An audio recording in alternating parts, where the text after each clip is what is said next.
নমস্কার। যুক্তি তর্ক সঙ্গে অর্কই আপনাদের স্বাগত। আপনাদের সঙ্গে আমি অর্কপ্রভ সরকার। পশ্চিমবঙ্গের বিধানসভা নির্বাচনের ঢাকে কাঠি পড়ে গেছে। শাসক দল তৃণমূল কংগ্রেস থেকে বিরোধী বিজেপি, বাম, কংগ্রেস সবাই নিজের মতো করে ঘর গোছানোর চেষ্টা করছেন। কিন্তু এবারের নির্বাচনে রাজনৈতিক ইস্যু, চাপানুতর অভিযোগ, পাল্টা অভিযোগ এসব তো থাকবেই। এগুলো তো খুব চেনা বিষয়, প্রতিটি নির্বাচনে এসব হয়, ক্লেম, কাউন্টার ক্লেম। কিন্তু আমাদের সবার সিলেবাসে ইলেকশন এসে গেছে। কিন্তু এবারের বিধানসভা নির্বাচন সমস্ত নির্বাচনের থেকে আলাদা। তার কারণ হচ্ছে এবারের নির্বাচনে অতীতের ভুল ভ্রান্তিগুলো যাতে না হয় সেই ব্যাপারে পদক্ষেপ নিচ্ছে দেশের নির্বাচন কমিশন। দেখুন, অভিযোগটা কি? অভিযোগটা হচ্ছে ভুয়ো ভোটার, একজন ভোটারের একাধিক জায়গায় নাম, মৃত ভোটারের নাম তালিকায় রাখা,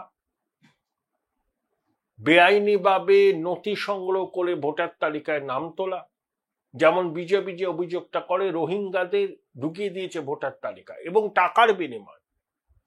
কাকদ্বীপে যে হয়েছে, মন্টুরাম পাখিরা অভিযোগ করেছেন 10,000 টাকার বিনিময়ে ভোটার তালিকায় নাম ঢোকানো। সেরকম অনেককে তিনি চিহ্নিত করেছেন। নির্বাচন কমিশন একজন আধিকারিককে সরিয়েও দিয়েছে। কিন্তু এরা টিপ অফ অ্যান আইসবার্গ। এরকম ভুয়ো ভোটারের নাম রাজ্য জুড়ে ছড়িয়ে আছে। এটা কিন্তু বিরোধীদের অভিযোগ। শাসক তৃণমূল কংগ্রেস বলছে যে প্রযুক্তিকে হাতিয়ার করে ভুয়ো ভোটারের নাম বিজেপি নাকি ঢোকাবে প্রতিটা কেন্দ্রে। অনেক মমতা বন্দ্যোপাধ্যায় হিসাব দিয়েছিলেন, সেই তার দাবি মতো প্রায় 58 লক্ষ বহিরাগতকে ভোটার তালিকায় নাম ঢোকাবে পশ্চিমবঙ্গ। এটাই নাকি বিজেপি পরিকল্পনা করেছে, সেই জন্য তারা প্রযুক্তিকে ব্যবহার করেছে। এই ভুয়ো ভোটারদের ভোটদানের জন্যই হরিয়ানা, দিল্লি এবং মহারাষ্ট্রে INDI জোট হেরেছে। মুখ্যমন্ত্রী সব বলতেই পারেন, উনি যা বলেন তার সঙ্গে সত্যের খুব বেশি একটা মিল থাকে না। বলতে হয় বলে বলেন, বাজার গরম করার জন্য বলেন। বাস্তব এবং সত্য দুটোর সঙ্গে মুখ্যমন্ত্রীর খুব একটা যোগাযোগ আছে বলে তো আমার মনে হয় না। তার হিসাব মতো যদি 58 লক্ষ ভুয়ো ভোটার 294টা কেন্দ্রে থাকে, এটা কখনো সম্ভব? 58 লক্ষ বহিরাগতকে রাজ্যের ভোটার তালিকায় নাম ঢুকিয়ে দেওয়া এত সহজ? দেশে নির্বাচন কমিশন নেই, দেশে কোনো চেকস অ্যান্ড ব্যালেন্স নেই, প্রশাসন নেই। ওনার মনে হলো একটা অভিযোগ করবেন, মন গড়া কাল্পনিক তথ্য সামনে রেখে তিনি অভিযোগটা করলেন। কিন্তু মূল অভিযোগ হচ্ছে বাংলাদেশি রোহিঙ্গা, বাংলাদেশি অনুপ্রবেশকারীদের তৃণমূল ভোটার তালিকায় নাম তুলে দিয়েছে। এই অভিযোগ অনেক দিন ধরে বিরোধীরা করছে। এখন নির্বাচন কমিশনও নড়ে চলে বসেছে। নতুন নির্বাচন কমিশনার, প্রধান নির্বাচন কমিশনার পশ্চিমবঙ্গের নির্বাচনকে সব থেকে বেশি গুরুত্ব দিচ্ছেন। দেখুন, 2024-এ আসামেও হবে, কেরলেও হবে, পশ্চিমবঙ্গেও ভোট হবে। কিন্তু পশ্চিমবঙ্গে ভোট নিয়ে যে অভিযোগ হয়, যে হিংসা হয়, অন্য কোনো রাজ্যে সেরকম দৃষ্টান্ত পাওয়া যায় না। দাবি কি? এক, নির্বাচন তো হবে এপ্রিল থেকে মে পর্যন্ত, 8 দফায় হয়তো হবে। কিন্তু 6 মাস আগে থেকে নির্বাচন কমিশনকে কোমর বেঁধে নামতে হবে। দেখুন, 3 বছর এক পদে থাকলে সেই আধিকারিকদের নির্বাচনের সময় বদলি করতে হবে। শোনা যাচ্ছে, আমি কনফার্ম নই, বিরোধীরা দাবি করেছেন কিন্তু শোনা যাচ্ছে কানাঘুষো, যে এবার 6 মাস আগে থেকেই প্রশাসনের খোল লঞ্চে বদলে দেবে নির্বাচন কমিশন।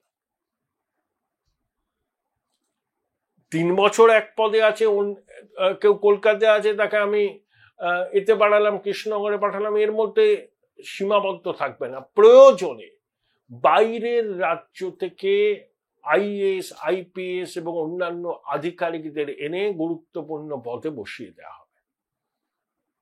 অর্থাৎ যে ইকোসিস্টেম রাজ্যের শাসক দলের পক্ষে কাজ করে, যে BDO, যে SDO, যে জেলা শাসক, যে পুলিশ কর্তা, যে থানার IC, OC, এই যে একটা সিস্টেম শাসক দলের হয়ে কাজ করে এবং বিরোধীদের অভিযোগ এই সিস্টেমই অনেক ক্ষেত্রে ভোটের ফলাফলকে প্রভাবিত করে, তাহলে এই সিস্টেমটাকে গোড়াতে ভাঙতে হবে। মানুষ যাকে ইচ্ছে ভোট দিক, কিন্তু ভোটটা দিক, ভুয়ো ভোটার যেন না থাকে এবং নির্ভয়ে মানুষ গণতান্ত্রিক অধিকার প্রয়োগ করতে পারে। বাইরে থেকে প্রশাসনিক আধিকারিকদের নিয়ে আসলে পরে তাদের তো এখানে কোনো আলাদা কোনো ইন্টারেস্ট নেই, তারা একটা স্পেসিফিক অ্যাসাইনমেন্টে এসছেন, সেই অ্যাসাইনমেন্টটা কমপ্লিট করে তারা আবার নিজের নিজের রাজ্যে ফিরে যাবে।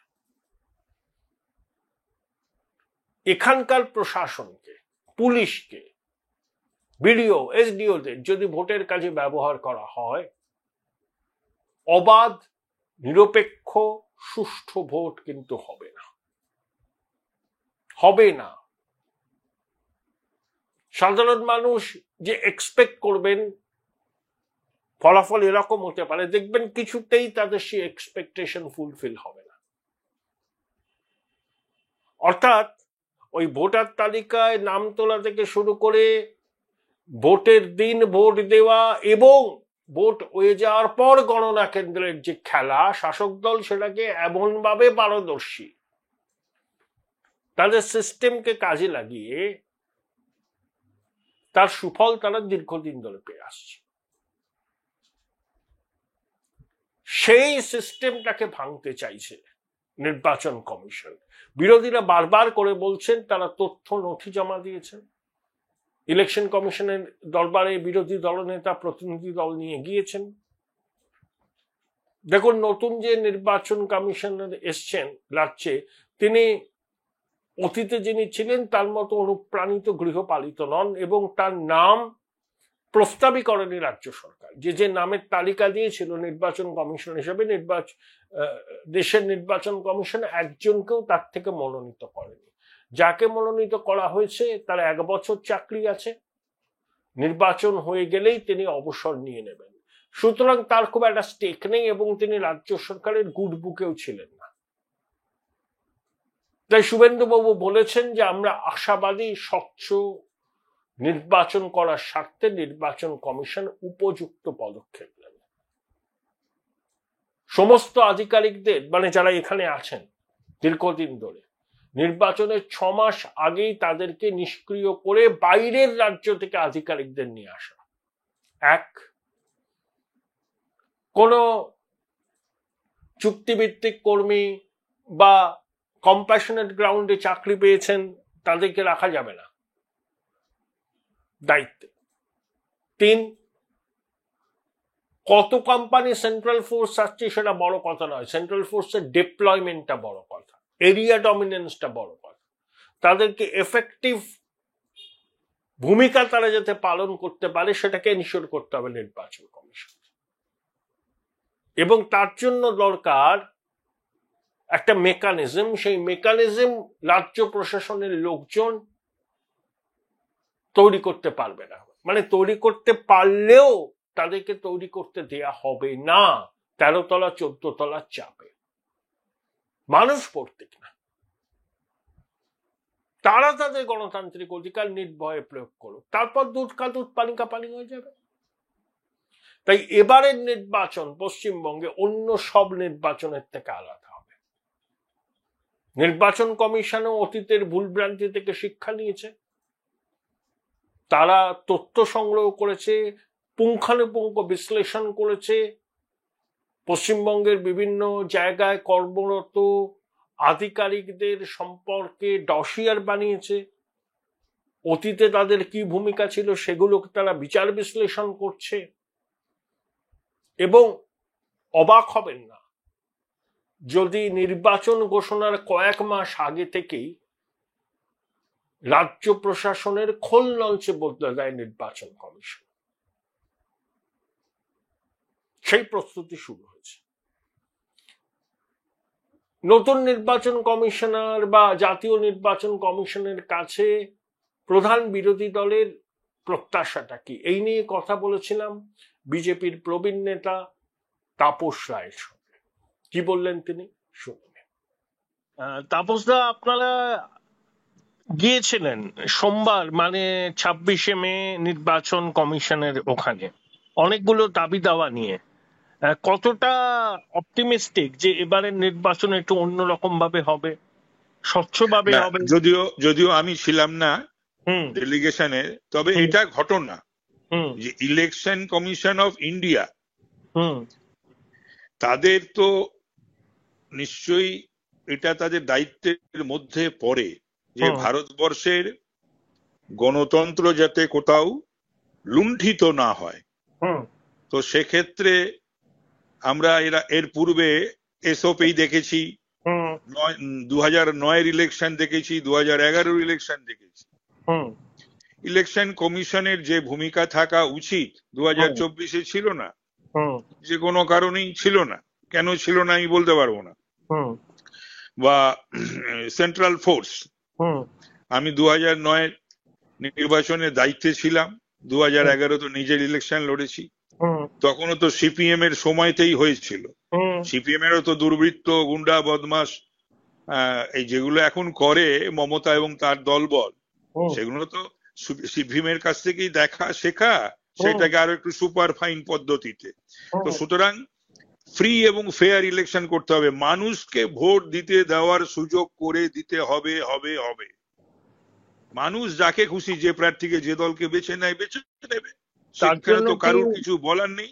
বাইরের রাজ্যের আধিকারিকদের মোতায়েন করা প্রয়োজন উচিত? হলে প্রয়োজন হলে হুম বাইরের রাজ্য, প্রয়োজন হলে সেন্ট্রাল প্যারামিলিটারি, মিলিটারি, হুম যেভাবে হোক।